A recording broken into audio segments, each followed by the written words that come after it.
guys, Jay. Welcome back to the channel. Guys, this is a crazy time for toys right now. I mean, everything's being announced, it seems like, on a whirlwind pace. Hasbro seems to be talking about Star Wars all the time these days. I mean, why not? It is, of course, the 40th anniversary of Return of the Jedi. Mattel is hitting hard with, of course, their Master Universe brand, their Barbie brands, their Hot Wheels brands, pretty much everything under the sun. Barbie's getting a new movie. She's about to turn 65. She doesn't look a day over 20, and things are just moving fast and just furious right now. It's absolutely crazy. We're probably going to see some Fast and Furious toys, by the way. You just never know. Batman is back. Like, the 80s have just exploded in popularity. It is absolutely nuts right now. And then we get a bombshell that two, and I count them, two of the biggest brands in the world are about to join forces to do something historic. This came as a huge shock to me, and of course, we found out this news from the website and the magazine, of course, the Toy Book. Guys, amazing coverage on this, and I wanted to bring in a very special guest today to help me navigate this crazy situation with Mattel and Hasbro, as well as the current state of the industry. Guys, please help me welcome James from the Toy Book. James, how are you today, my friend? Doing good. Thanks for having me on. Excellent. James is the editor-in-chief of the Toy Book. James, tell us a little bit about yourself and how you came to be editor-in-chief of this wonderful magazine. Please let us know a little bit about yourself. All right. Yes, my name is James Zahn. Some people call me the Rock Father. It was a handle I had online for many years, and I am the editor-in-chief of the Toy Book. If you're not familiar, the Toy Book is the leading trade publication covering the toy industry in North America since 1984. This is our February issue. We call it the Big Toy Book. And you can see there, that was our global reveal this year, was the Dungeons & Dragons Golden Archive Collection Owlbear. But nearly 200 pages of awesome toy coverage for the industry in our big book this year. We also publish a fan-focused kind of kidult publication called the Pop Insider, which, if you're not subscribed to this one, you definitely want to check it out. Lots of cool merch in there. And then we do a consumer publication for families. So parents, grandparents, gift givers that are actually buying toys for kids, called the Toy Insider. And at thetoyinsider.com, we have all kinds of stuff that's really geared towards those adults that are buying for their kids. On the Toy Book side, again, I've been around a while. I have had a very non-linear career path that led me to this. I was involved in toys. I was covering toys. I worked on the retail side for many years. And then I did a bunch of entertainment things and publishing. Used to work for Fangoria and Starlog magazines some years ago. And then eventually I came into this world. Our parent company is called Adventure Media and Events. And I came on as a contract employee, doing work as a hired gun about 7 years ago. Then I became they offered me a full-time gig, so I came on as a senior editor, then deputy editor, and now I'm editor-in-chief of the Toy Book. So that is the Cliff's Notes version of how I got here. There's much more to it, but I live the toy industry 24 hours a day and am sort of connected to all facets of it. Retail, marketing, manufacturing, licensing, we cover all of it. That is impressive. Oh my goodness. I used to subscribe to Starlog magazine. I was a huge fan of TNG. And to hear that, James, you're connected with so many wonderful publications from back in the day. I'm a graphic designer myself, and I have to tell you, the print industry has gone through a whole bunch of ups and downs, and it's literally like the punching bag of the publication world. I mean, from print to digital, things have really taken hit over the years. Just out of my own morbid curiosity, what is your outlook on print versus digital? Can print still survive? I mean, like, so many people are being asked this question, and for me, just to share a little bit, I can't describe it. But there's a certain feeling when you pick up a magazine. There is a certain smell to it. Believe it or not, there's actually a smell to print, and it's just that nostalgic. It's just that nostalgic feeling you get. Reading a comic book, I prefer doing it, in person. reading a magazine, all that kind of things.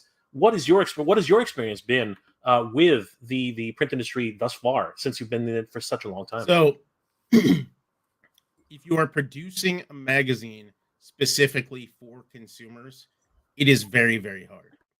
If you are in a trade publication business like we are, it's a little bit different. So the toy book is actually growing right now. We're back into growth mode because the industry players, this magazine goes out to all of your retail buyers, your licensees, your licensors, folks that work in the industry in some capacity, and they like to have something in their hand that they can flip through and enjoy and reference all year round. And that is important. So from a trade perspective, and in a lot of ways, I compare like the Hollywood Reporter, for example. I'm sort of like a broken record with it here at work, but um, I look at what we do. Like the toy book is basically the Variety or the Hollywood Reporter of the toy industry. So those magazines, of course, still exist in print because even though they do have some crossover where consumers or enthusiasts read those publications, they are still very much geared toward an industry that likes to read this stuff in print. And fortunately for the toy book, we are certainly in that space, and folks want that print magazine. We actually just sent a new issue to the printer yesterday. It's called our Classics and Specialty issue. It's classic play patterns and then also specialty retailers. So we're talking independent toy stores, hobby shops, game stores, that type of thing, and products that are really geared towards them. And then we're immediately working on our next issue, which is the licensing and entertainment issue. Comes out June 13th. We're actually going to unveil that one in person at Licensing Expo in Las Vegas. So print can be healthy, but it depends on what your audience is. I would not necessarily want to be doing a specifically consumer focused version of the toy book. Straddling the trade and everything is really where it needs to be. And then on the consumer side, of course, I did mention we have the Pop Insider, and we have all kinds of things beyond collectibles there. So, like if you look at our latest issue, one of the really popular brands with readers is Roosevelt's. If you've heard of them, they have like these cool licensed shirts and stuff that guys like. We have all kinds of stuff beyond toys. So jewelry, other collectibles, wall art, that type of stuff. It really, really plugs in.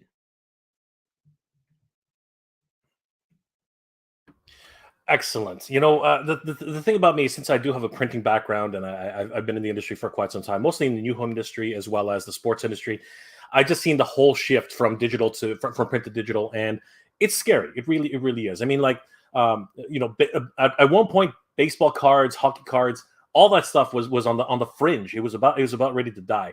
And then Pokemon came out, and Yu-Gi-Oh, and all these card games that now Hasbro has dipped their hands into. Like, it really re-energized the market, and now baseball cards are at an all-time high. Same thing with hockey cards. It's amazing how cyclical the overall industry can be. But we're not here to talk about print, unfortunately, because even though I love it and you love it too, we could talk about this all day, truthfully. But we're here to talk about toys. Now, I wanted to pick your brain a little bit, Jace, just before we get started. What are some of the hot new toys that you can see coming on the horizon for 2023? I particularly, of course, I'm a Master Universe fan, and my ear is to the ground for that all the time. But with new movies coming out, new properties coming out, what do you see as some of the hottest ticket items that could be on the horizon for the summer and fall seasons? So if we're talking specifically like a collector-focused audience, I'm all in on Masters of the Universe Origins myself. I think that line is pretty fantastic. Movies, this is going to be essentially the biggest entertainment year that we've seen since before the pandemic. So you're looking at, we've got The Flash coming out, which is pretty big. You got Guardians of the Galaxy to an extent, the new Indiana Jones coming out. Then summer, of course, we got Transformers, we got Barbie, then we got Blue Beetle, then we're rolling into fall. And, There's a big line for the new Trolls movie, Trolls Band Together, that's coming out. There's products tied to the new Disney movie Wish that we just saw the trailer for today. There's the Little Mermaid coming out actually this spring. So a lot of different stuff for different audiences tied to entertainment for a change.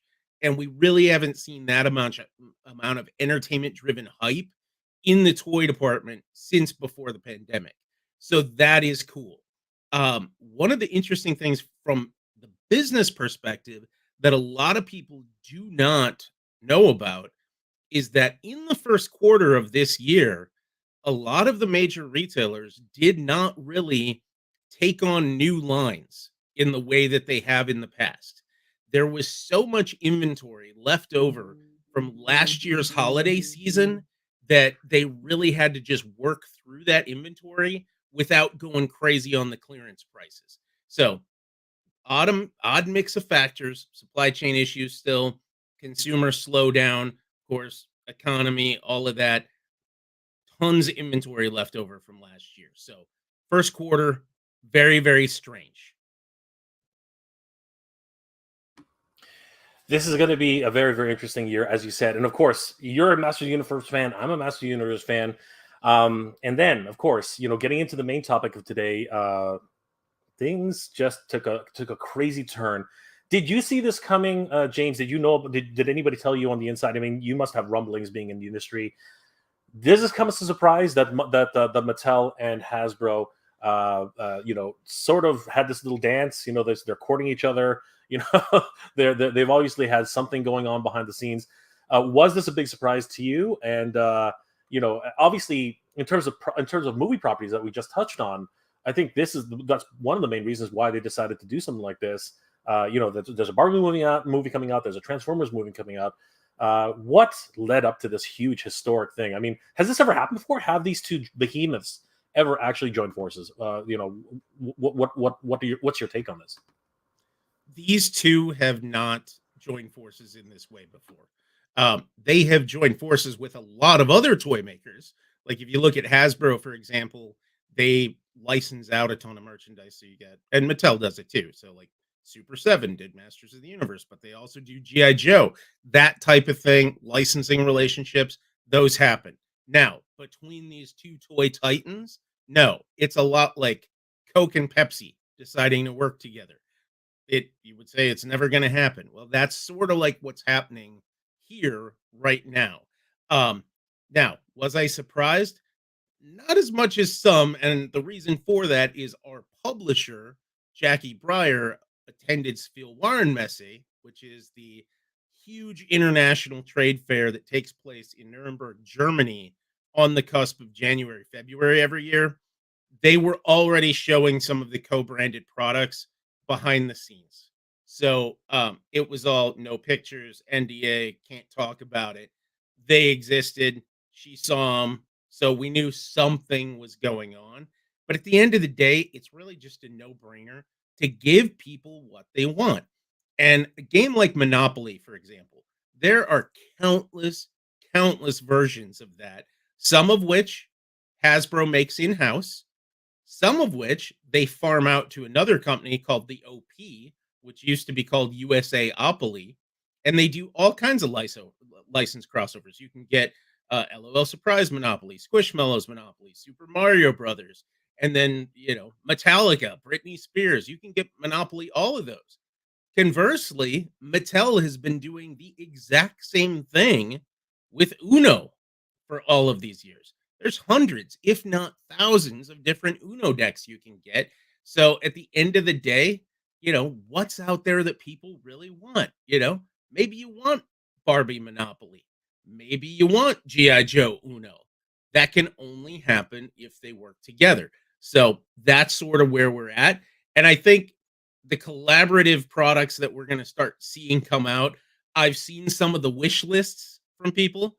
I sort of have my own wish list. I can tell you that the majority of what people are throwing out there as far as ideas, not in the cards right now. Probably will never happen. Certain things might, like we're going to see Transformers Hot Wheels next year. those are already in development. Their team at Hot Wheels has already been working on those. So they are coming and people are going to dig them. But this is really starting in the game aisle. This is going to be great. Yeah, and a lot of people have been throwing out some great ideas. Pardon me. We've been seeing some amazing custom figures that are or concepts that people have just been throwing around like crazy, and I'm super excited what's possible. But the reality is right now, and I'm just going to go ahead and share the toybook.com. Guys, if you haven't already, definitely head over to toybook.com, give them a like and a follow, tell them that Jay sent you and James, because this is a wonderful resource. Of course, it is mostly industry focused, but in terms of like upcoming news and great news on the toy industry, you can't get much better than this. Of course, we did have the article, which we're talking about right now, where Mattel and Hasbro are going into a co-licensing pact to create co-branded toys. Now, Uno has been around for a while, and it's actually reached the public consciousness in a lot of ways, because if we look at a lot of TikToks and a lot of different YouTube shorts, we see a lot of people doing these little Uno reverse cards, on restaurants, and like getting stopped by cops and police officers, and doing reversal little jokes like that. And it's that kind of public consciousness that allows for brands like this to exist beyond when they were started back in the 70s and 60s, 70s, and even bring it all the way forward to 2023. Now, Mattel has already experimented with the Uno brand, putting their wonderful artwork from the Masters of the Universe onto their Uno cards. I imagine something like that is going to be very similar with Transformers in this vein. But is there, like, I haven't played Uno in quite some time. Are they creating new rule sets for this? Like, what do you envision for this? Is it just the artwork? So actually, I have an interesting relationship with Uno. First of all, for anybody that doesn't know sort of the backstory, Uno started in the early 70s. It was actually the production of a company called International Games. They were a one-game company at that time. I wrote a feature that you can actually find on the Toy Book website. Backstory, Uno Racing. A lot of people don't realize Uno used to be a gigantic sponsor of motorsports. Oh. NASCAR, Indy, sprint cars, midgets, all of that. I actually grew up around that. My dad was a track announcer at the time. So I saw all the Uno swag, and we always used to, at intermission, my dad would be rocking the mic and be like, come on up. We're going to do a giveaway for International Games. We've got Uno. We've got Skip-Bo. It was all their products. Was not acquired by Mattel and brought into the Mattel Games portfolio until the early 90s, around 92, 93-ish. Uno was already doing licensed games way back when, early 80s. They were already doing the licensing deal. So that was actually pretty sweet, and that was something that Mattel continued. Now, Transformers, you're asking me about Transformers, Uno. Absolutely. You're probably going to see this be an artwork play. They may do, and they've done this with some other ones, like Toy Story, for example, where they create one special rule that applies to that version of the game. That is something I could see happening. But the fundamentals, that's one thing you got to do or realize with this stuff. You can't mess up what makes it good. People like Uno because it's Uno. They don't want to change the rules. They want to play that game. Same thing with Monopoly. When people play that game, and if they're playing Squishmallows Monopoly or Super Mario Monopoly, they want to play the game they know. So they just swap what the stuff is called. They swap the properties, all of that. I don't know what's up with the mic, Charles Farley. I'm on this mic right here, so hopefully you can hear it. I don't know if this is like some kind of noise canceling thing or what. You know what, James? Bring it closer to your face. It actually was much better, and we don't mind. There we go. That's perfect. There we go. Maybe you can hear me better. I think that's probably exactly what it was, and that's perfect. Thank you so much. On that note, why don't we take a few comments here? Thank you guys. Thanks everybody for being here tonight. It's always amazing having the community here today. Star Killer Base. I do not have a good feeling about this. You know what? I two gigantic behemoths like this. it's scary. It is actually pretty scary. And we can see right here other possibilities. I didn't even realize I was actually doing that live. But yeah, we do have other possibilities that people are coming up with. But we're going to cover those in a second. But you know what? What are your thoughts on that, James? Really quickly, because is this a good thing for the industry, or should these guys be playing in their own yards? Like, what's your thought on that? I think it's great for the industry. I like to see it. If you look at a brand like Hot Wheels, which I'm a huge fan of, they've done so many licensed sets over the years. They do this pop culture collection. They do their premium retro, all that stuff, premium entertainment, I think they call it. We've seen candy brands, we've seen bands, we've seen other movies. Well, now maybe you could get G.I. Joe in. I would love to see if you've seen like their they did the Motu, the Land Shark, and they did the Wind Raider as 1/64 scale Hot Wheels vehicles. I would love to see all of the G.I. Joe vehicles come into that form. Now, they do already have a licensing deal with Jada, where Jada's doing nano G.I. Joe vehicles, and they're also doing some that are, I don't know, probably about 1/50th and 1/18th, something like that. They've got some bigger ones. I want to see those G.I. Joe videos in 1/64 scale. There would be no better company to pull that off on mass than Mattel under the Hot Wheels brand.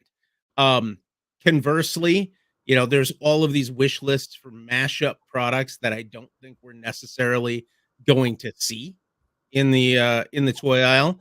And this, of course, too, is something that takes time. Toys have a long, long lead time. It's getting shorter than it used to be, but you can't just snap your fingers and make it happen. That's why starting with something like games is easier to do, because a lot of those are actually printed in the US too, because they're paper products essentially. Yeah, and that makes them easier to produce. And as we said, the actual margins for paper products is just so lucrative, which is exactly why Hasbro Games, has actually picked up so many different of Magic the Gathering being one of the major brands that they've actually had, and of course has been hugely successful them with varying results. We can get into that a little bit later. Tomato Bubsplash says Castle Grayskull transforming into Castle Grayskull Man. That's actually the same company. Tomato Bubsplash. Star Killer Base. If you are healthy and strong, you will not go together with your rival. That's not necessarily true. I mean, sometimes two huge powerhouse brands, and I cited this in my last video, like Street Fighter and Tekken. Street Fighter. Yeah, Street Fighter and Tekken, Street Fighter and what's it called? S.N.K. They created these two huge games, and people, and it actually re-energized both of their brands at one stage. So it sometimes it can be good, sometimes it can be bad. Sonic and Mario. Exactly. Sonic and Mario. Sega and Nintendo were never going to get together. They'd fight to the death. Well, guess what? Sonic and Mario are buds now. Absolutely, 100%. And now they're duking it out in the movie theater, and Mario is kicking ass. I can't believe. Did they already cross the 1 billion mark? I think they were close to it. If they haven't, they're very, very close. It's in freaking insane. And you know what? Monopoly has had Mario crossovers and continues to make wonderful. Who would have thought that Mario would have been on a board game? I mean, it's a great idea. You have to collect all the stars and all the coins. Beautiful stuff. Mega Man Blade. 4-inch figures are really making a comeback. Looking forward to TMNT Mutant Mayhem toys. Yeah, you guys did a huge feature on the Playmates new toys that are coming out for the season. It's incredible how Playmates continues to bring back Turtles every single time there's a new movie. These new toys that are coming out for the new movie, what are your thoughts on that, James? For the Turtles? Yeah, the Turtles. So we actually just put on an event in New York City about a month ago called the Playdate that we did as a joint venture between us at the Toy Book and the Toy Insider, along with the Toy Association, which is the nonprofit that sort of is the umbrella organization that everybody belongs to. And Playmates was there. It was their first public in-person unveiling of those toys, and I think they look fantastic. I've joked actually for a number of years that TMNT means too many Ninja Turtles because everybody and their brother has that license I mean, you and I could probably make our own Ninja Turtles if we wanted to bad enough. But I think Playmates, going back to the OG line, they're killing it. I have some of those new retros that they just put out, which actually it's really exciting for me because I didn't actually have the Ninja Turtles back then. So it's kind of cool for me to get those now. They also put out those giant ones, which are awesome. And then conversely, they've got this awesome Mutant Mayhem line that just looks really, really good. It's really fun. It's really playable. I like to. It is affordable. We're back to talking about $9.99 figures, and this is stuff that kids can play with. And then, of course, collectors will like as well. But then when you kind of get something that meets in the middle, I really like what the Loyal Subjects does because they have a line that bridges kids and collectors, and it's affordable. So you can, you can give it to a kid and feel okay about it, and they have a lot of fun with it. But if collectors want something without going super high price or going into like a NECA or a Super 7 Ultimates or something, they have that for them. Yeah, I also enjoy the Loyal Subjects brand as well. You know, the sometimes they do the blind boxes and things like that. So it's still a lot of fun for kids. You know what? I've had a couple of people, a couple of guests on before. One of them being an NFT company who's working with Mattel right now for their Crypt toys, and they were talking about how they were inspired by the blind box model. Touching closely on that. How successful has that been in recent years? Because at one point it was all the rage. I mean, kids were just opening up these blind boxes and getting surprised by what was inside, and they were going crazy. Does it still have that strength in the market right now? Mystery boxes are better for kids, not necessarily collectors. There's a ton of those things that come out, like Zero's 5 surprise line would be a prime example. Some of the super impulse stuff that comes out. Any type of mystery box is really good for those micro collectibles. I do not see a lot of action with people looking for anything more expensive than maybe a $5 to $10 price point. So I don't see mystery and blind packaging and all of that being a great thing or really even too exciting at this point for the collector market. But for kids, it's still pretty cool, especially if the manufacturers get into like that $5 range. You'll see a lot of stuff at like Five Below that's mystery boxed, but it's right at that $5 price point, and parents love to pick that up for the kids. I see some cool comments here too. The ramen racers. There's a ramen racer I want.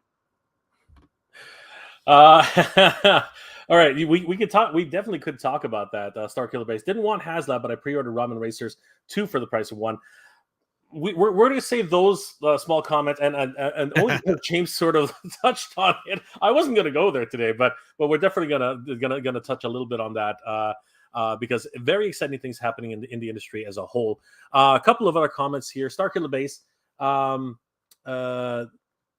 share. Okay. I'm not, NLW have both shareholders who want more and more, faster and faster. You know what? This obviously there is a profit component to this 100%. They wouldn't have done this. We're talking about two huge companies. Let's not joke about this. I mean, all companies are in it to make money, right? If they didn't see some dollar signs by doing this, they definitely would not be doing it. I mean, most brands are very, very tight knit and protective of their brands, and I think that there's going to be a lot of oversight on this. Wouldn't you say so, James? Yes, it's already happening. But the one thing you have to realize too is that a lot of these people that work for these companies are very creative people. They're very kind-hearted people that really do want to put stuff out into the world that's well received. There's, I guess, converse to some opinions that might be out there. Nobody's really sitting back there like Mr. Burns. Oh, yes. How am I going to get them for more money? That's not really the way that it happens, but they do have to answer to shareholders. So that is why Mattel and Hasbro do what they do, because they have to answer to these shareholders. That is why a company like McFarlane or MGA Entertainment or Jazzwares can somehow get product out a lot of times quicker, have more newness on the shelves, and keep it moving because there are just less layers involved and they're not answering to those shareholders. So even when you come out to like pricing and stuff, um, why is a Hasbro figure $24.99 when this guy over here is selling it for 20? A lot of that has to do with, okay, the guy selling it for less is actually just eating it on the bottom line with the profit because they can, and because a shareholder's not gonna like try to raise a stink and get them fired because of that $5. That's what the major companies are facing. They can't make certain decisions and cut their profit in the way that we would like them to necessarily as buyers, consumers, fans, whatever. So it's there's just a lot to go with it. Starkiller Base says, I collected my whole life 3.75 inch, but Hasbro way of doing things has stopped me collecting Star Wars. Went into Mode 2 since the beginning of Origins, but hoping Mattel will not do the same, or else I will turn my back also. I see where you're coming from, Starkiller Base. The decisions that have been made by Hasbro and by Mattel, let's not get this twisted. For any company to actually become profitable, they have to do repaints. They have to do repaints. They have to do slight alterations to characters. They have to do characters like Faker, who is basically just He-Man and colored a different way. Anti-Eternian He-Man. They have to do these things in order to turn some sort of profit, right? Now, of course, we're talking about thousands upon thousands, tens of thousands of toys. But the reality is that if we don't see these new figures, which some of them have become fan favorites, Faker's a huge fan favorite in many ways. James, what's your opinion? Because there are a lot of people out there who are very critical of the way the Star Wars team over at Hasbro has handled their marketing budget and as well as their tooling budget. Like a really good example of that is Black Chrysanthemum.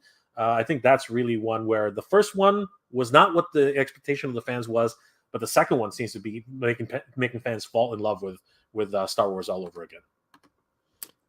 The big thing to consider there is, first of all, no one knows what their marketing budget is. No one knows what their tooling budget is. You never will. You just won't be privy to it. You can have an idea, but you're just not going to know. The other factor is that, and if this is very specific to Star Wars, if you look at how certain things happen within that range, they are not just making those decisions on their own. They have to go through the behemoth that is Disney and Lucasfilm and get layers and layers. Again, I keep talking about that layers and layers of approval. That's what happens with these bigger companies. So there is a disconnect. And I think the bigger issue with Star Wars specifically, in my eyes, is that they do not have the product releases in sync with the entertainment at all. I should have just been able to go out and buy Mandalorian season 3 stuff if I wanted to while that show was streaming brand new. Shouldn't have to wait until spring of 24. There were people commenting, we just did a reveal on our consumer site, the Toy Insider, a couple weeks ago of one of the Tuskens. Someone pointed out in our comments that was a character that essentially appeared on television like 2 years ago at this point. Those products need to be out. And we see it a little bit with Marvel, where things aren't quite in sync, but they've gotten a lot better. Star Wars is still just way apart.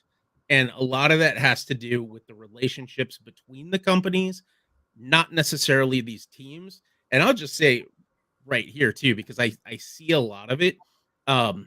There's quite a bit of like entitlement amongst like the collector community and stuff, and beating up on these people that work for these companies that I think is really uncalled for, because at the end of the day, a lot of the people that get beaten up and sort of trolled online for decisions, it's not really their decision. There's so much more going on there that just you'll never be privy to. I totally agree, especially with what you're saying here. I'm not going to say that people are necessarily privileged, but I think that I think that people are misdirecting their frustrations at the wrong people. Emily over at Hasbro, she does not make these decisions. She's basically given a directive, and she has to follow those directives. But what she's done with that in terms of the GI Joe brand has been exemplary. I mean, it is kicking ass right now. Whereas you have someone on the other side who's in the Star Wars team, and you know what? I've always said this. Sometimes we need a shakeup. Sometimes someone on one team needs to move over to another team to give that team new life and new direction. Maybe that's what needs to be happening.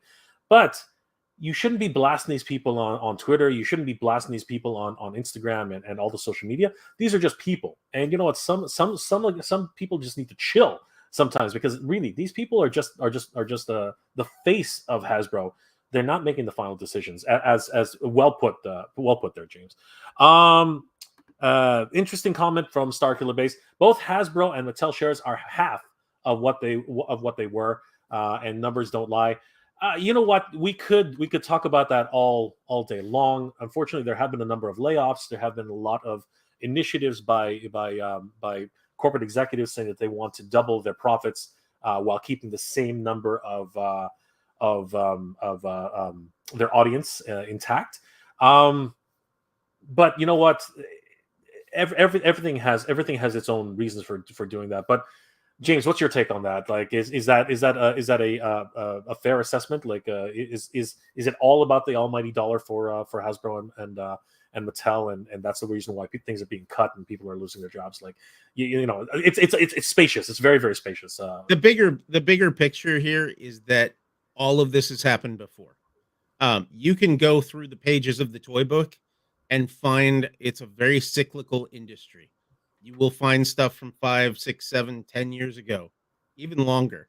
Mattel's doing layoffs. Hasbro's doing layoffs. All of these companies overexpand in the good times and have to contract in the bad. We are coming off of this whole pandemic era that skewed the numbers, not just for the toy industry, but all of it, the retail industry, every consumer product sector you could possibly imagine. And they got skewed. And in some cases, the toy industry enjoyed great success that they didn't really do anything to achieve. It was just like, hey, 2020, people are locked inside. They need to get new toys while the family's out getting groceries. Hey, you know what? I'm at Walmart picking up groceries. They got an end cap of games. I'm going to buy that game. That is what created the huge sales boom of 2020, which rolled over into 21, then even went a little bit into 22. And the one thing no one I don't see anybody talking about anymore is everyone seems to have forgotten that the government was giving people free money essentially for 2 years, where people were getting those checks. And that money was just going on things. It was just getting spent on stuff. So the toy industry greatly benefited. Toys, games, puzzles all had huge spikes. It went in waves. And now we're back to the world is pretty much normal. People are starting to go out and do things again. They're going out to eat. They're going to the movies. They're traveling. They're not spending as much on buying stuff. And I think that's sort of where that skew happens, where they hired a bunch of people and now they're firing a bunch of people.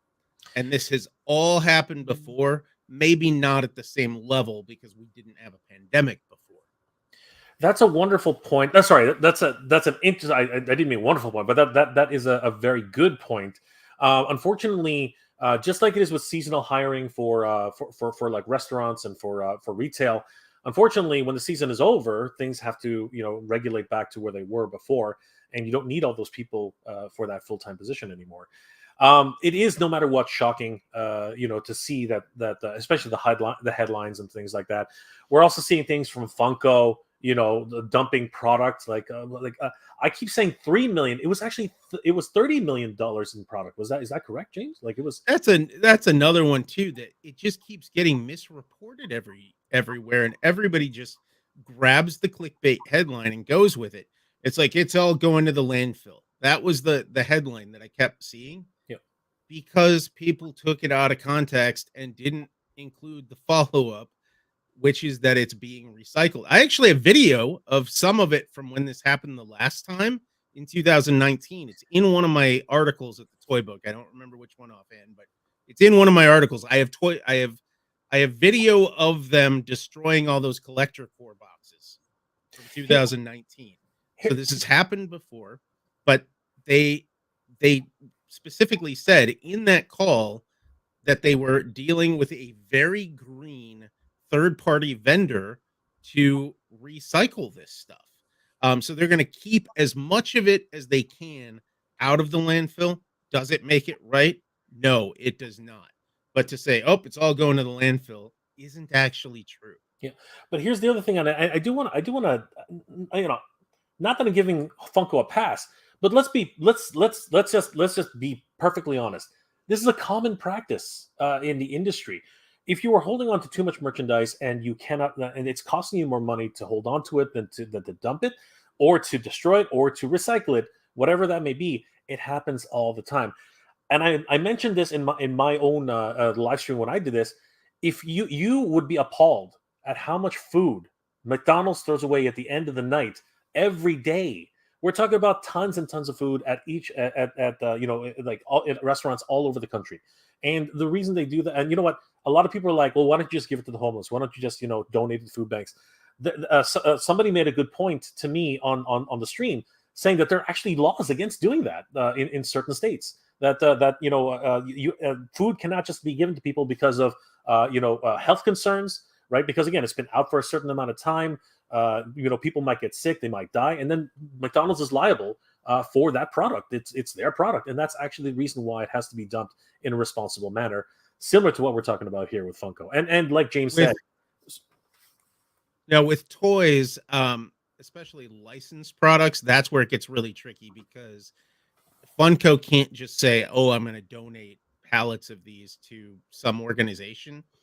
They actually, in the terms of the licensing agreements, and again, this is industry standard. Funko, I'm not saying it's right. I don't think it's right, but this is just the way the business runs. The licensing agreements specifically state that if this product is not sold, it has to be destroyed, and they have to get, the licensor has to receive a certificate of destruction to prove that that product does not exist anymore. It comes out to devaluing the brands, and also the fact too of that who is paying for that license. If it's destroyed, they're not paying that fee to the licensor. But if it's out there in existence, they have to pay that. And that comes, and we have to be specific on that as well, James. It's about protecting the integrity of the brand.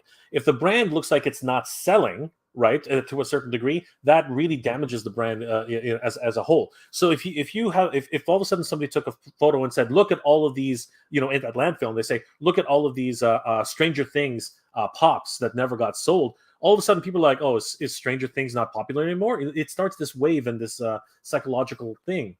Sorry, go ahead, James. Yeah, I think another one of the factors that people really need to look at is the fact that none of this is mutually exclusive, as they say. So if you look at Funko as a prime example, yeah, they had too much, they made too much, they shipped too much, it became a problem. But even though they lost money, look at their actual sales numbers from last year. They were still up double digits. So that proves consumer demand and collector demand, if you pair the two, it's still there for the product they want to buy. It just happens they made too much of the other stuff. And I'm seeing some of these comments, and they're exactly right. Starkiller Base with this thing about Valaverse, that's exactly what I'm talking about. Bobby can hold his line on that pricing because he's not answering to a shareholder. So he's eaten some of those cost increases with the supply chain and everything, but only going to make that. McFarlane is another prime example. They're only going to raise those prices if they absolutely have to. And there's a lot of up and coming toy companies, but the big ones are not going anywhere. They're just going to keep evolving. Absolutely, and there's a lot of questions and concerns about the major brands, but a lot of people are talking, especially in the chat right now, about the smaller brands. We do have, where was it here? Here we go. Starkiller Base again. The smaller companies make great stuff for the great price and really listen to the fans to make a better product. Is my opinion. Here's the thing. If you're a small company, you have to listen to your audience. If you don't, it's pretty much death on paper. I mean, like the reason people buy your stuff is because they are interested in it, right? And I totally agree with you, especially with Valaverse. I mean, he came out of Bobby Vala came out of nowhere, right? Was used to work for Hasbro, used to work for Mattel, right? He's a wonderful sculptor, a wonderful artist, and decided that he could do something in the industry a little bit, maybe better, maybe with a little bit more ingenuity. And he's proving the fact that smaller companies can actually make a difference. And we touched on this as well. And again, it's another hot take from Starkiller Base. Ramen Racer, since we're going to talk about this, they are doing something which is unique. Let's put it that way. And they are proving that things can be done on a certain level. There's been a lot of controversy on the idea that HasLab. Well, let's touch on that then, since we're on that scale, James. Should Mattel Creations, should they be doing crowdsourced projects? Is it ethical for these guys to be doing it, or is it just another part of their business? Because these are what they call "quote unquote" dream projects that normally would not even be on the table if it wasn't for HasLab or Mattel Creations. It's one of those multi-layered questions again, but yeah, ethical. Of course, it's ethical. They can do whatever they want with their business and the products that they own.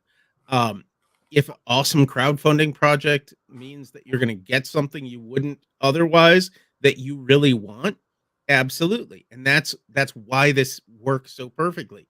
If somebody really wants something like the Eternia playset, they are going to back it. It's going to happen. Not enough people wanted, the Dodge Charger, the Ghost Rider thing. It's just not going to get made. That proves it right there. One of those lightsabers Hasbro offered that didn't fly, or that Rancor. Hey, they proved right there that the audience wasn't into those. They didn't make it.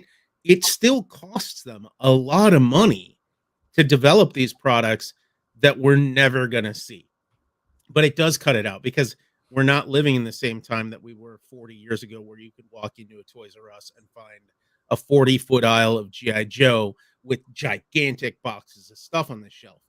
Shipping is really, really expensive right now.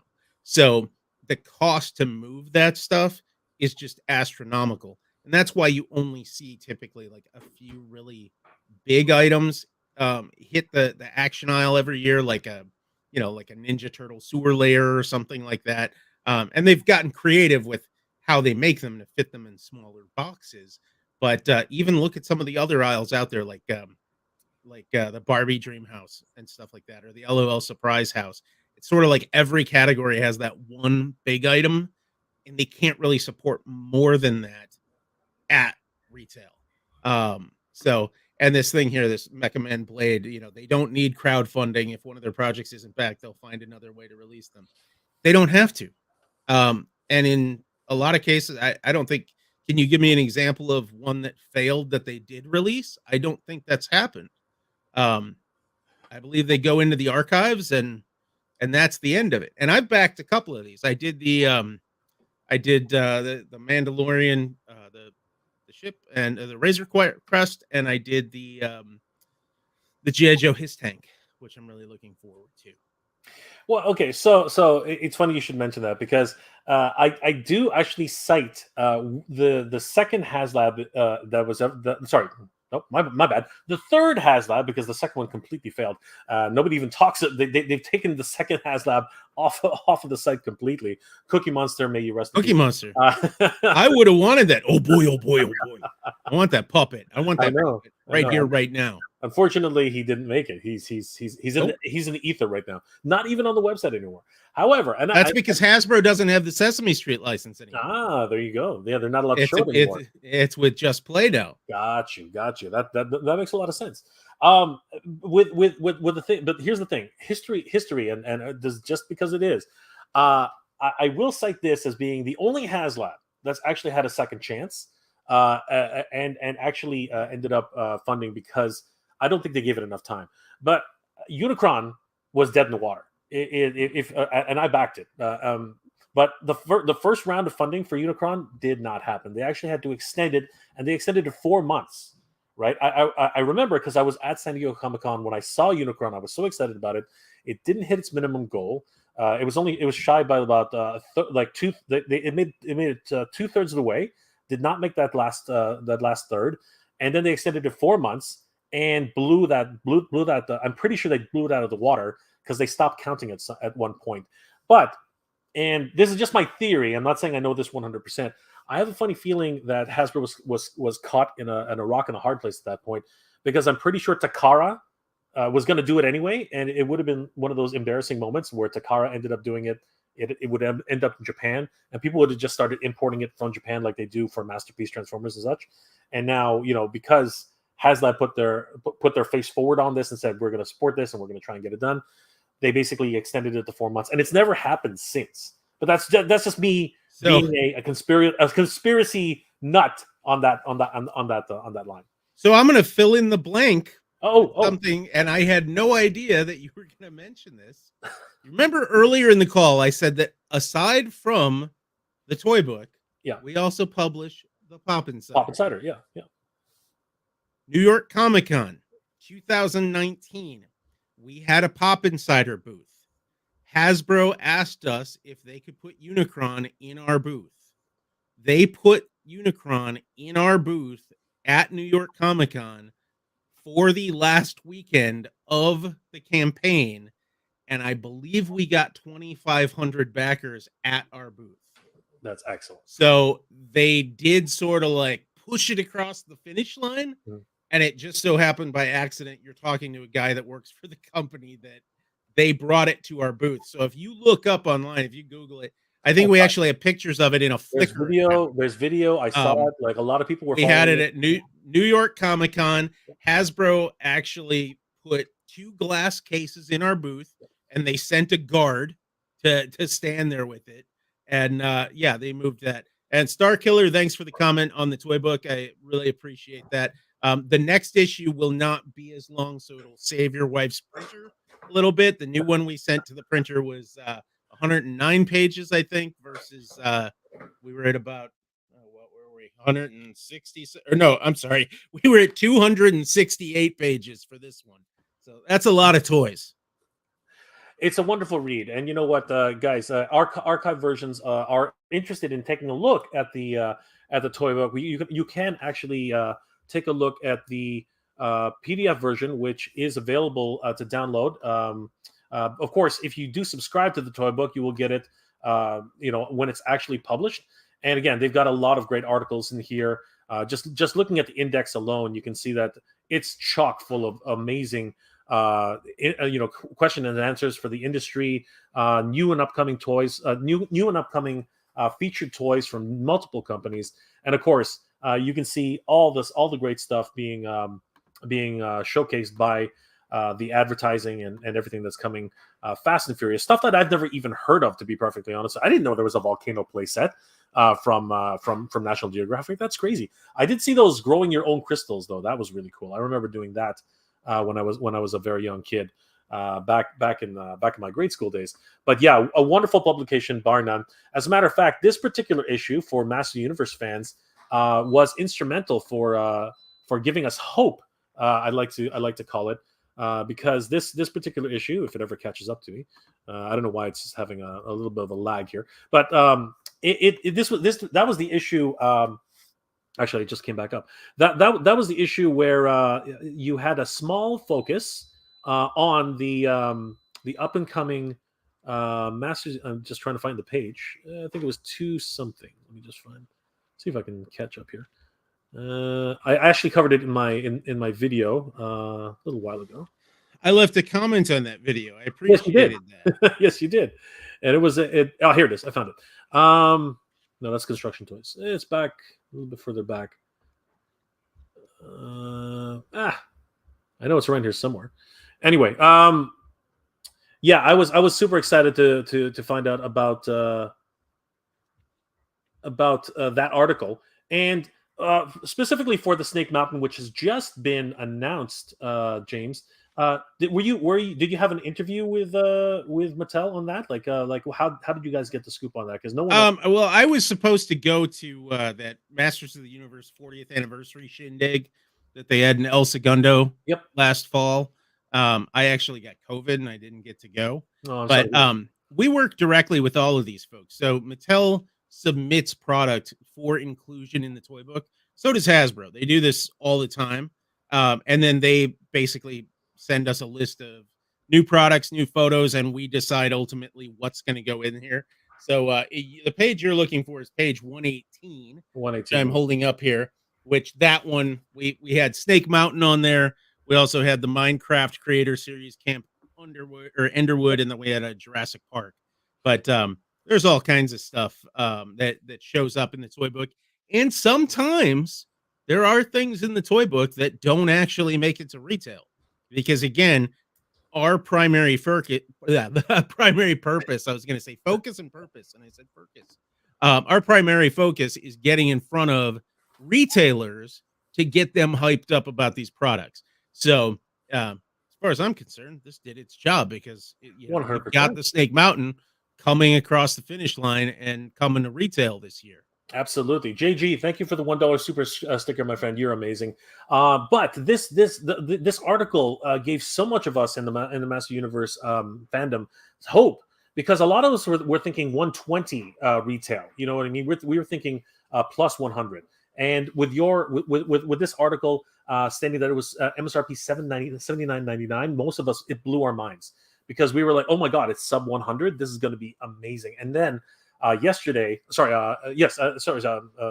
Mo Tuesday, to see the actual product being announced by Mattel is absolutely spectacular. And of course, anybody who's interested in this, it will be available on Entertainment Earth, and I will have affiliate links that day when we do live stream on that tomorrow. Yes, exactly, tomorrow. Thanks for reminding me, James. And of course, if you are interested, it's also going to be available on Mattel Creations. But I personally like using Entertainment Earth because they do have buy now, pay later options. James Farley, I can't stand the whole Dream Project Ghost Rider bombed. I wouldn't call it Dream Project, as it could have just been made like any other figure. What made it special is beyond me. You know what? But there's the thing, right? I think that a lot has to be said about the risks that a lot of these projects are taking. I mean, you could say the same thing about Reva and the lightsaber, which didn't fund. You know what I mean? It was tying into a movie property, a television property, which they would hope would capture the imaginations of fans. But as James has stated, it's expensive to do these things. It costs a lot of money for the research and development and prototyping. These things are not cheap. They have entire teams dedicated to making this whole thing work. I mean, the part count on the Ghost Rider Engine of Vengeance alone, it's got to have over 100 parts, and it must have been incredibly expensive to produce. There's also if you compare that to, say, the Ramen Racer. Now, I don't know for sure, but I don't think Ramen Racer pays for all of their licenses. They have some cool stuff for sure, and I do want that orange Ramen Racer. Just throw that one out there. But Hasbro, if they were making a Dodge Charger, was actually paying the licensor for Dodge, which is Stellantis, I think is what the company is called these days. So they are making that, and they're not just paying Marvel; they're paying the automaker. So there's a lot of things like that, and where Hasbro encounters that a lot is in the Transformers side of the business, because even though they own Transformers, if they want to make Bumblebee a Chevy Camaro, well, guess what? They're paying General Motors to make him the Camaro. That's kind of how that works out. I see Charles here mention Toy Fair magazines. Fun fact on that, if you do not know, a good amount of the people that used to work for that magazine are still in the business, and they either work for toy or game companies.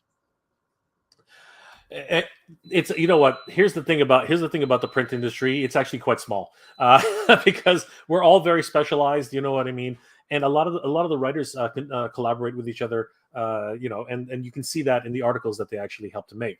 MIS1 says if they would have priced Snake Mountain at 120, it would have shelf warmed at retail. You know what, a lot can be said by many things, but yes, I think that 120 might have been a little bit. But you know what's included with Snake Mountain is pretty damn good. I personally, just me being me, I would have done a 120, but that would have been my cap. I would have been out at 130. I would have been out. I would have had to wait until it went to Ollie's or something like that. That's just unfortunate. That's the way that is.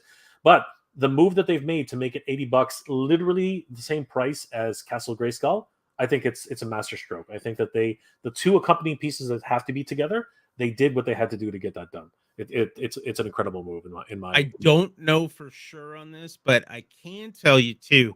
There's sort of the back end side of the business. There's a lot of talk about nearshoring and reshoring. Reshoring is when you bring manufacturing back to the U.S. Nearshoring is when you get the manufacturing moved to a destination close to the final destination of the product. I do not know if this is the case, but Mattel is in the process of ramping up its manufacturing in Mexico again. And a lot of their big items, again, we get back to shipping stuff. They make Fisher Price Power Wheels. Those have become nearly impossible to affordably ship from Asia.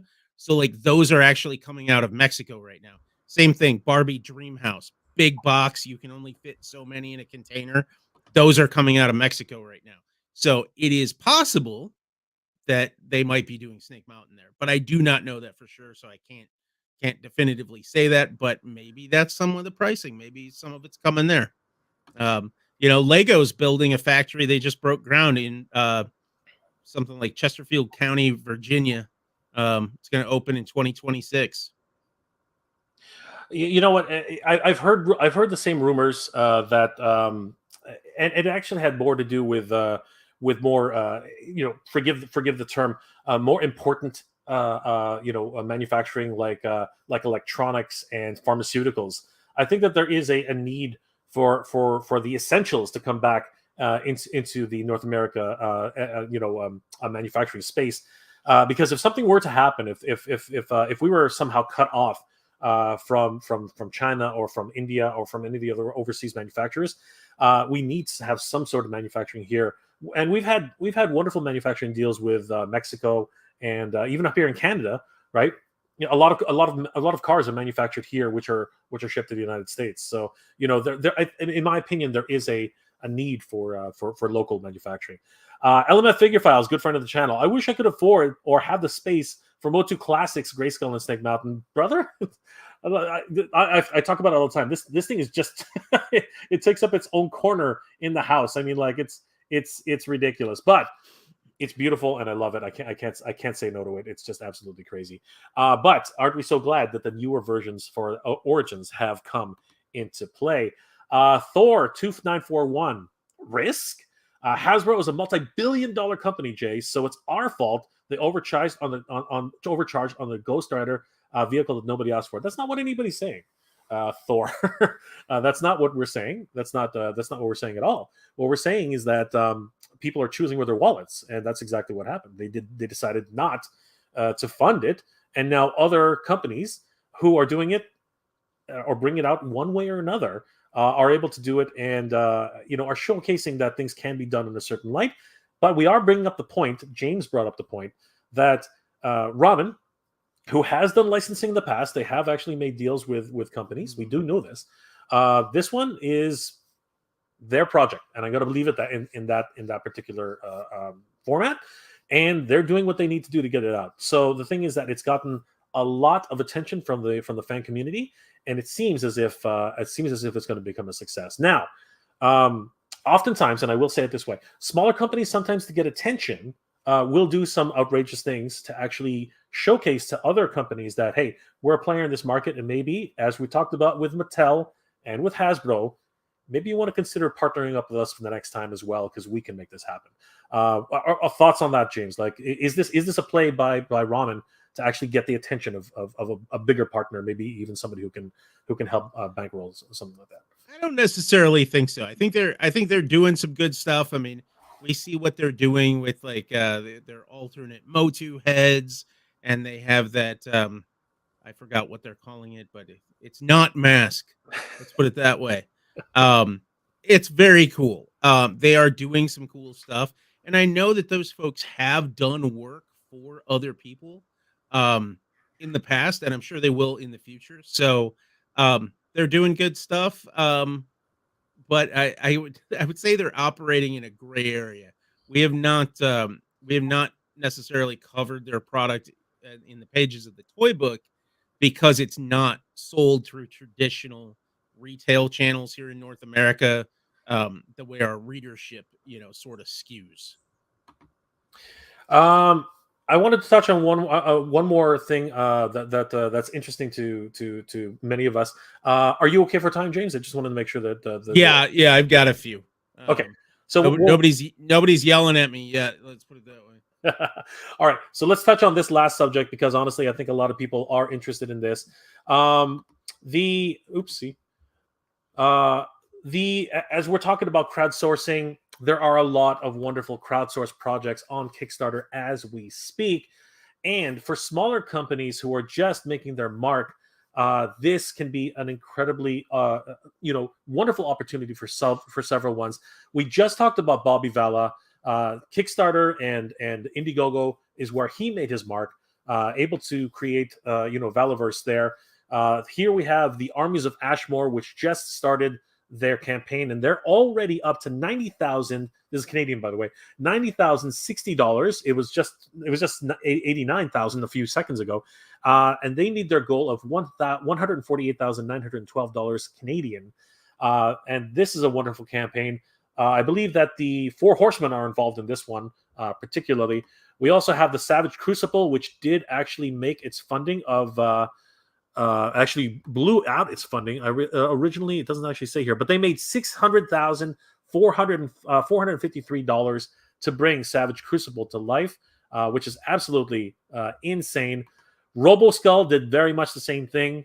$609,000 to bring this project to life. Strike Force, Madman, and It Girl. So many different crazy projects on Kickstarter. James, what are your thoughts? Is this a new resurgence of toys into the industry from smaller manufacturers, and can this assist going in the future? And will what's your take on that? It's really more on the collectible side. None of these lines that like you just showed me are something that a retailer is going to pick up and sell for kids. This is definitely stuff that's geared towards the adult collector. I have not really seen any successful crowdfunding campaign for products geared toward kids. And with what we do at the Toy Book, and of course the toy industry as a whole, more than 75% of the products created and sold every year are for kids, and they are played with by kids. Um, Toy companies need to focus on that, because the kidults, as everybody says now, the kidults of today cannot sustain the industry. Kids of today need new properties that they can get into and love the way we love Star Wars or Masters of the Universe or G.I. Joe. The kids now need some cool properties so that 30, 40 years from now, they're also into buying like the cool version of that thing they had, or something else that's like elevated, sort of like some of those figures you were just sharing on here. Those I think, and the one thing, it's all very expensive. Those companies need $600,000 or whatever. That shows you right there. That is something that the community is getting behind. They want it, but that also illustrates the same risk I was talking about with these bigger companies because they answer to those shareholders. Like someone in the comments said, like Risk, they shouldn't have Risk. They're a multi-billion-dollar company. That's true. But if they put 600 grand into something that didn't make a profit, somebody's getting fired. That's just the way the corporate world works. So there is assessment of risk. And one of the things that Hasbro very specifically is focused on right now is this Blueprint 2.0, they call it. They unveiled it last October. It is really transferring a lot of their brands, their portfolio, their legacy brands into licensing plays. So we're seeing, and these might not necessarily be something like your audience is into, Jay, but like Littlest Pet Shop, that brand did a ton of business. Kids loved it. Well, Hasbro just farmed it out to Basic Fun. Basic Fun already is making Tonka. They're doing Light Bright. Those were all Hasbro legacy brands that do a lot of money, but by farming it out to a smaller company, Hasbro like takes away some of that overhead. They're not having to worry about the tooling and the development. Smaller companies going to do it. They're going to make a great product. Hasbro's going to cash the check. Similarly, too, they just did Easy Bake Oven. They're farming that one out. They've got some other ones, so you're going to see more of that as they focus on. Right now, this morning on their investor call, they were really hyping up the ones we keep hearing about: Dungeons and Dragons, Magic the Gathering, Transformers, Play-Doh, Peppa Pig. Those are like what they're really focused on right now. And the one piece that was in their deck that I included in my coverage at toybook.com that I haven't seen picked up anywhere else is they specifically noted in their handout this morning that G.I. Joe grew in the first quarter. Wow. That's impressive.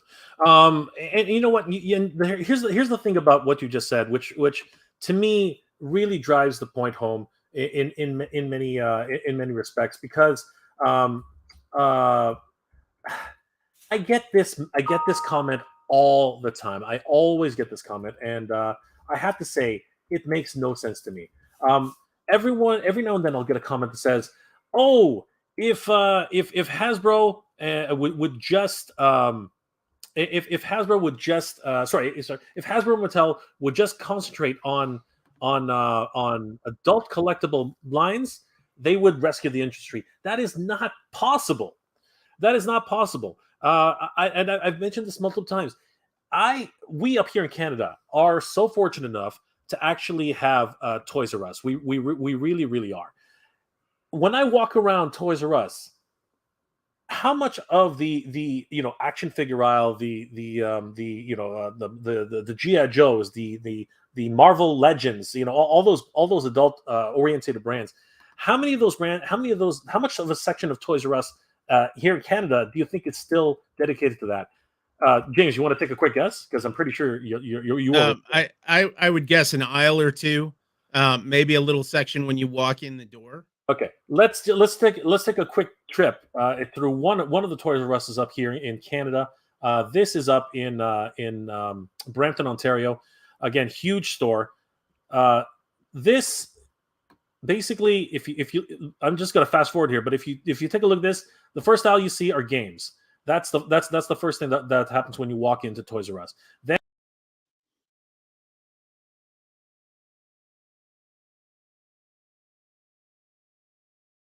did we lose Jay?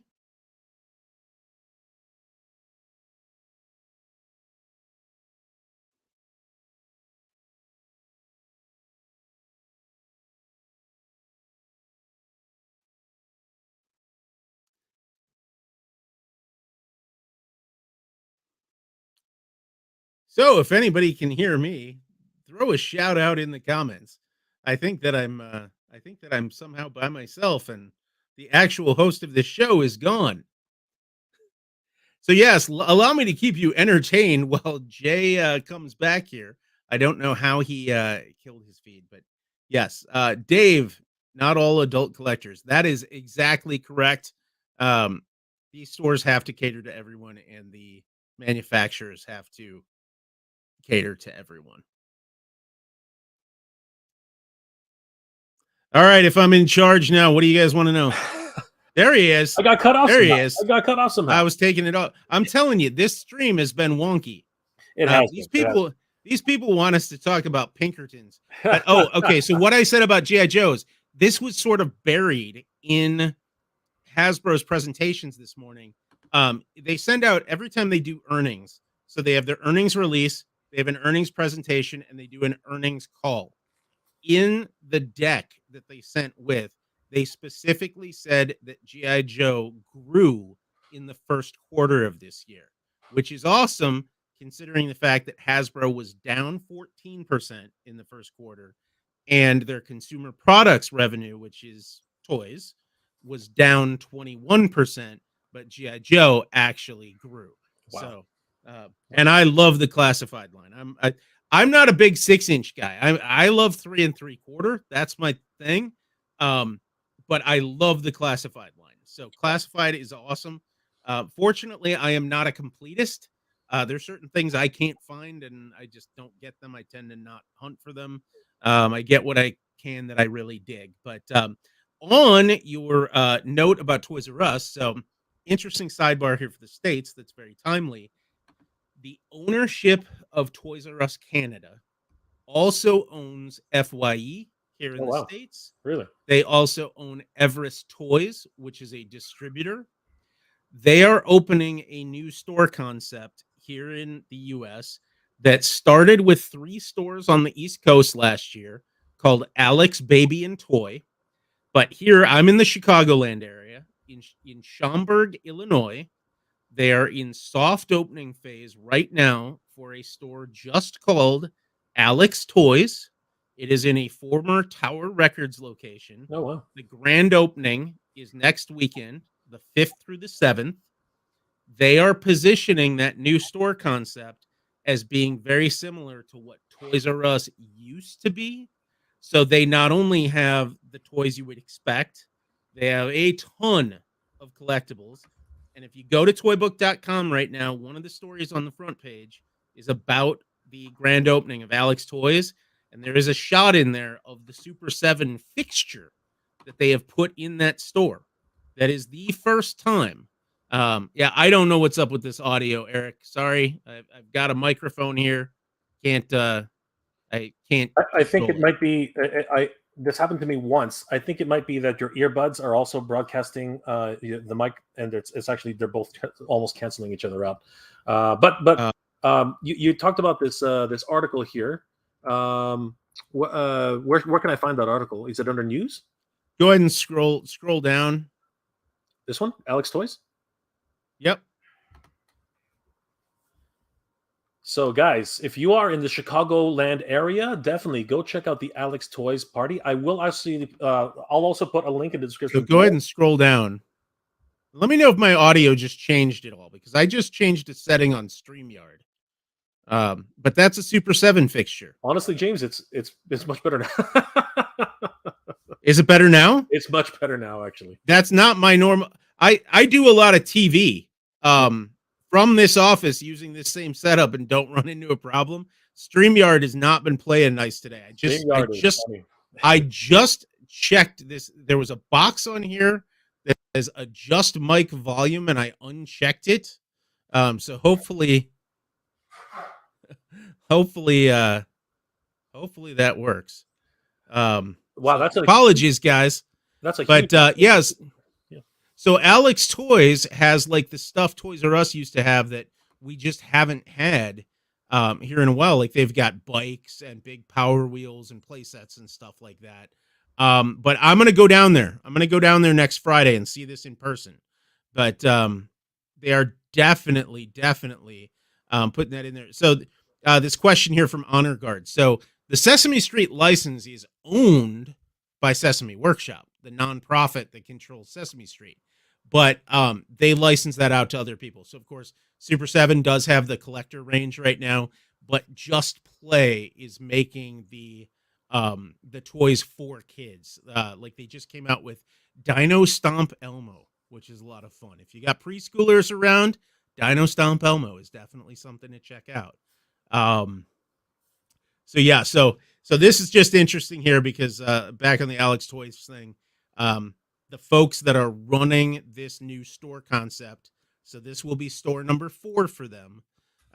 It is the team from Toys R Us Canada, Everest Toys, and FYE working together to create what hopefully will become a new national chain in the US. But of course, they can't call it Toys R Us here because Toys R Us exists in the US controlled by a different owner. Toys R Us Canada is its own thing. 100%. That's exactly what it is. But you know what?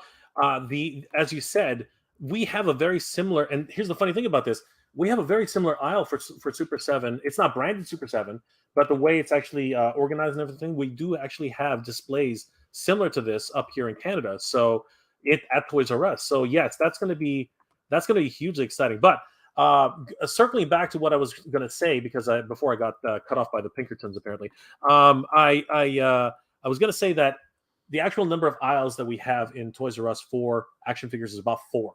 We got about 4 aisles total. That's about it in a gigantic store. I don't know if you guys saw a little bit of the tour that I was trying to show you guys, but the stores are gigantic, but there are only about 4 or 5 aisles per store for dedicated to action figures, and even those sometimes get shrunk down to nothing, depending on the overall, I guess, how well that store is doing for those particular figures. So anyone who continues to claim that if everybody would just, if every toy manufacturer out there would just concentrate on adult collectibles and they would save the market, you guys are deceiving yourselves here. You're delusional, because the opposite. Toys are made for kids. Toys are made for kids. I mean, like, again, you gotta attract the kids of today to be the collectors of tomorrow. Yeah. One thing that people like to rag on, and you know, he might be doing it to himself, I don't know, but Scott Toy Guru Nightlick, he's been very vocal about certain aspects of the toy industry. But the reality is, he's worked in the toy industry. He's been in the toy industry, and his assertion is that if it doesn't sell for kids, it's not going to sell at all. That's the corporate mentality. That's actually where that resides. You're going to have your collectors markets. Japan is huge. Very popular for collector brands. But we're talking about $100 toys here. We're talking about $200 toys. collectors markets. Not everyone is going to be able to afford that. I can't afford that. You know what I mean? Not on a regular. Yeah, the collector box that a lot of folks kind of put themselves in is so detached from the rest of the industry because, and for those of you that are just joining us here, in addition to the Toy Book, which is the trade publication covering the business of toys in North America, we also have a consumer side, which is the Toy Insider, which is specifically a publication for parents, grandparents, people buying toys for the kids in their life. We have seen those trends come back around, especially now because of economic uncertainty and things. People want products that are like $25 or less, because again, more than 75% of the toys sold are actually still getting bought for and played with by kids. The whole kids are just on their devices is completely overblown. It's not true. I mean, my kids held off as much as they could. They're tweens and teens now, and they're getting into that. But devices are only, tethered to a child if the grown-ups in their life allow them to. The reality is, as James so eloquently put it, you don't become a $1 billion company by cutting out your biggest market. It doesn't make any sense. I mean, we're seeing a resurgence for Cabbage Patch Kids right now. I mean, you know what I mean? Care Bears have come back into the toy aisles. Like legacy brands that James just mentioned earlier, Hasbro is actually creating a brand new dedicated team to actually handle those things. Why? Because there's a nostalgia about that. And I think if I'm, and correct me if I'm wrong here, James, or perhaps you know something else. I personally think that parents who grew up on Cabbage Patch, on Care Bears, on things, they're looking at these things like, oh my God, I remember having that as a kid. I loved it. I want to give this to my kid so we can share this experience together. And I think that actually might be a huge thing. And I've said this multiple times, that Master Universe Origins is the one brand, the collector brand, that you can actually share with your kids, because you're not worried about a $200 toy being manhandled by a kid and breaking. it's actually meant to break. You're supposed to pull it apart. I think that the strategy behind Master Universe Origins was genius. Origins was great. Can people hear me? I keep seeing these comments. Can you hear me? We can hear you. I certainly hope you can hear me. Something is canceling. Literally, I do this stuff all the day long. I don't know what the hell's going on here, so apologies. So I'm just going to shove this in my face and be like, smooth radio guy. Now I'm going to play you some jazz and we'll talk James, about some toys. But we're all good. So it's cross-generational play. Care Bears turned 40 years old last year, I think it was.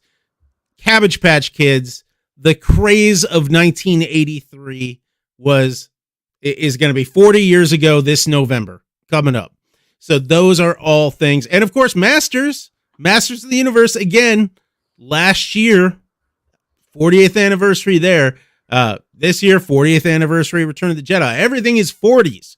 And in the toy business too, there used to be these anniversaries that were like milestones, like 25 years, 50 years. Now they're all doing it on like 5-year increments. So we just had like Back to the Future, 35th anniversary a couple years ago. Well, now we're, 2 years away from, I'm sure we're going to get the 40th anniversary. We're going to hit different things like that. But at the bottom end of the day, it's all cross-generational play. This is stuff that kids grew up with. They now have kids. Some of them have grandkids. And then at the same time, too, even my own parents remember when I was playing with Masters of the Universe as a kid. So they think it's kind of cool when, I'm talking about it now and then my own kids are into it. So a lot of that stuff kind of comes around. It's very interesting how it's cyclical. But again, we need to have new stuff so that 40 years from now, people have something to identify with and be nostalgic about. And if you didn't see this already, like Loyal Subjects is bringing back Rainbow Bright, and they're launching a new toy company, a new toy division to do it called TLS Toy. And they're going to do Rainbow Bright starting this fall, which also is another 40-year-old property. This is exactly what it is. Power Rangers seems to be the brand which might be leading this charge. I mean, they've been on TV every single year for the past 30 years. And you know what? They just celebrated the 30th anniversary, huge television special on Netflix. And I think that's the brand. And that was the reason why Hasbro wanted them, because they just keep coming back year after year after year, toys after toys after toys. And it really is one of those brands which has a child segment and it also has an adult segment, and they wanted all that pie, so they decided to pick that up for themselves. Guys, I want to thank each and every one of you for being here this afternoon. It's been an amazing interview. James, thank you so much for coming on, my friend. It's incredible. How can people reach you, James, and what other projects are you working on right now, please? And of course, tell us a little bit more about the toy book. So yeah, anybody that wasn't here at the beginning, the toy book has been around since 1984. It is the leading trade publication covering the toy industry in North America. We have been around, the company's been around since 82. The mag started in 84. The first print issue went out to Toy Fair New York in 1985. Again, I showed this one off earlier in the show. This was our 2023 big book, we call it. Nearly 300 pages of toy industry goodness. We publish 6 times a year. We're online, we're on television, we are in print, and then we also have the Toy Insider, which is for parents, grandparents, anybody buying for kids in their lives. That's our consumer thing. And then for collectors, kidults of all ages, we have the Pop Insider, which this one comes out 3 times a year. Excuse me. But you can find us at toybook.com. You can find me on social media as the Rockfather on pretty much every social platform. And yeah, we are always covering the toys. I live for this stuff. It is a really fun industry filled with very fun, very creative people. And thus far, because I keep seeing the comments, no Pinkertons have ever come for me. And I think that was probably a very blown out of proportion situation. You know what? There's a lot. There's a lot behind that particular situation, and I will mention that Michael did an entire video on that over at Retro Blasting. Guys, definitely take a look. It is an interesting take on that particular situation. Has something to do with Magic the Gathering. Definitely head over to Retro Blasting. Take a look and look on that. I might touch on that this weekend. We'll see. I've seen no proof of anybody actually being armed, aside from all the comments. I have seen no proof of this. If somebody can provide me with photos or video of them rolling up to this guy's house armed, I want to see it. I'm interested too. I really am, and I hope that the guy's okay if it truly did happen. Guys, shouldn't have answered the door. This is actually true. Actually, you don't have to let them in. You really don't. No. Guys, thank you again for joining us for this for this amazing live stream. James, thank you so much for being our guest here, guys. Definitely check out the toybook.com. Make a subscription because you don't want to miss out on some of the great insights that they have. Wonderful articles, and of course, you will be up to date with the toy news all year round. Definitely give them a like and a follow. Tell them that Jay and James sent you. Guys, it's been an awesome time. I hope you guys are all doing well, staying safe. And as always, everybody, thank you very much for watching. Geek proud, everybody. Thanks, folks.